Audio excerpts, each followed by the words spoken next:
Doctor عبد القدیر خان کی بس داڑھی نہیں ہے, ورنہ وہ بھی بڑے مذہبی آدمی ہیں, علماء کا بڑا احترام کرتے, جامع رشید آ چکے ہیں وہ. اس وقت اندازوں میں تو سارے مذہب سے محبت کرنے والے لوگ ہیں.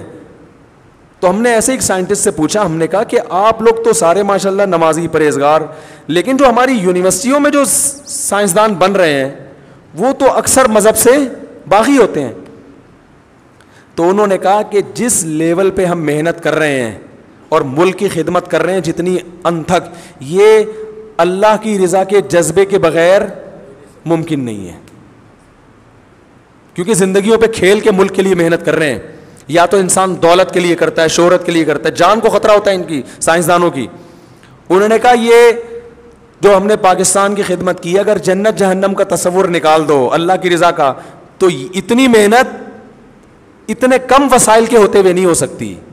وسائل ہوتا پھر تو سب کچھ ہوتا ہے. تو انہوں نے کہا یہ تو سب اللہ کی رضا کے جذبے سے یہ کام کر رہے ہیں. تو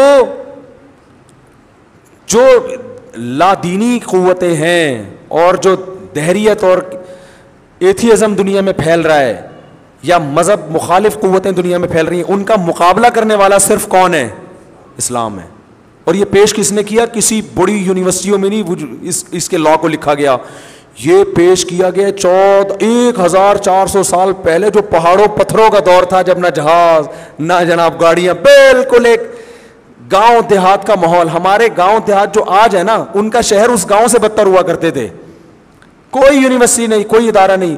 ایسا محمد صلی اللہ علیہ وسلم نظام پیش کر کے چلے گئے, اور پھر اس نظام کو ہمارے ائمہ اربعہ نے, ابو حنیفہ, شافعی, مالک, احمد بن حنبل, ان چاروں فقہاء نے ریٹن فارم میں بھی لکھا.